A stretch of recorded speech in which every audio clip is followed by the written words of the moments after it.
कुछ सियासी दास्तान बयान करूंगा। मुझे यकीन है कि इस ऐवान में मौजूद हमारे वज़रा और ख़ासकर मैं जनाब वज़ीर-ए-आज़म साहब से ये उम्मीद रखता हूं कि उसकी तवज्जो बलूचिस्तान के हालात की तरफ ज़रूर जाएगा। जनाब स्पीकर, गुज़िश्ता कई अदवार से बलूचिस्तान में जो लॉ एंड ऑर्डर सिचुएशन है वो इंतहाई गंभीर और तशवीशनाक है। आए दिन बलूचिस्तान से लॉ एंड ऑर्डर के हवाले से बुरे न्यूज़ आते रहते हैं, मगर बदकिस्मती की बात यह है कि हमारे इक़्तिदार के ऐवानों में सिर्फ एक बात का फार्मूला मौजूद है कि जी खून की धुलाई या खून की सफाई खून से की जाती है। ये हमारी बहुत ही एक नेगेटिव इम्पैक्ट है और बहुत ही नेगेटिव रुझान है। मैं गुजारिश करता हूँ हुकूमत वक्त से, हुकूमत बलूचिस्तान से कि बलूचिस्तान में मसाइल का हल ऑपरेशन नहीं है। बारहा वहाँ की सियासी जमातों ने, वहाँ के कौमी रहनुमाओं ने हुकूमत वक्त को बताया है कि जी मुज़ाकरात को अवलियत दी जाए और इस पे तमाम तर स्टेक होल्डर हैं उनको एतमाद में लिया जाए।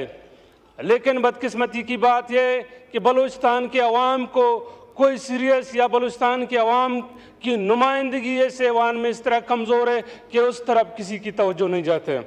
जनाब स्पीकर, मैं बलूचिस्तान के किस पहलू पे बात करूं?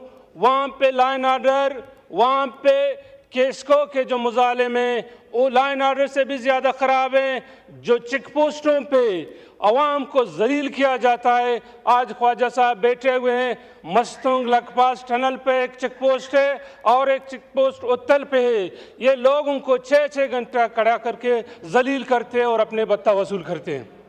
जनाब वाला, ये मैं पंजाब घुमाऊँ, मैं केपी घुमाऊँ, यहाँ कहीं आपको ऐसी चेक पोस्ट नज़र नहीं आएगी जो लोगों को घंटों तक खड़ा करके जलील किया जाए। लेकिन बलूचिस्तान में ऐसे आपको सैकड़ों चेक पोस्टें मिलेंगी जो बलूचिस्तान के मजलूम अवाम से उनके जेब के पैसे जो अपने बच्चों के लिए कमाई करके ले जाते हैं उनको निकाल कर ये फिर अपने घरों में ले जाते हैं।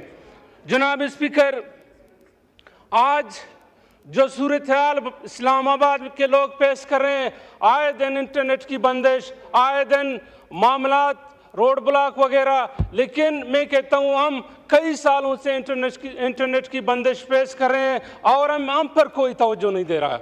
12 मैंने पार्लिमानी कमेटी में इस बात पे एहतजाज किया है, 12 मैं मिनिस्ट्री से मिला हूँ, 12 मैंने पीएम साहब से रिक्वेस्ट की है, लेकिन वो कहते हैं कि जी एक ही नुक्ता उनके सामने आता है कि जी ये मसला है, आप नहीं कर सकते। भाई, ये आपकी फेलियर है। 3 साल से एक जगह में इंटरनेट बंद है और आप इसको क्लेम भी करते हैं कि जी हमारी फेलियर है। यह गवर्नमेंट की जिम्मेदारी है, हुकूमत वक्त की जिम्मेदारी है। हमें इस मुल्क का और इस रियासत का शहरी समझकर जो हक आप इस्लामाबाद, लाहौर और दूसरे इलाकों को दे रहे हैं, हमें भी वो सहूलत दी जाए ताकि हमारे बच्चे, हमारे नस्लें यही उनके सामने आ जाए कि जी हम इस मुल्क के शहरी हैं। जनाब स्पीकर, मैं एक बात और एक मसाइल की तरफ आपको तवज्जो दिलाना चाहता हूँ कि बलूचिस्तान में इस वक्त जो माशी बहरान पैदा किया गया है, बलूचिस्तान के लोगों को रोजगार से रोका जा रहा है। बलूचिस्तान के लोगों से मैं कहता हूँ इस वक्त मकरान की बॉर्डर जो ईरान से मुंसलिक है, वहाँ पे 25-26 लाख लोग ईरानी बॉर्डर से कारोबार करते हैं। उसको आए दिन हमारे फोर्सेस, आए दिन हमारे डिप्टी कमिश्नर वगैरह, उनको मैं सर एक बात खोलें, पुलेन साहब का माइक खोलें सर, वाइंड अप करें प्लीज। लॉ एंड ऑर्डर की बात करते हैं, आज हमारे डिप्टी कमिश्नर की पोस्ट बिके हुए हैं। 14-14 करोड़ रुपए लोग देकर डिप्टी कमिश्नर लगते हैं। इस तरह डीपीओ भी इसी उसी हवाले से लगते, शुक्रिया। फिर आप सरफराज साहब को पकड़ते कि जी लॉ एंड ऑर्डर ठीक करें। भाई सरफराज साहब को थोड़ा तो इख्तियार दे दो, क्या वो अपने डिप्टी कमिश्नर अपने मैंडेट पे रख सके और सारे शुक्रिया। इख्तियार इस्लामाबाद में और रोना धोना हम उधर करें। जी मैं आपसे सर रिक्वेस्ट करता हूं, इस ऐवान से रिक्वेस्ट शुक्रिया। करता हूं कि हमारे मामला पर तवज्जो दी जाए। शुक्रिया।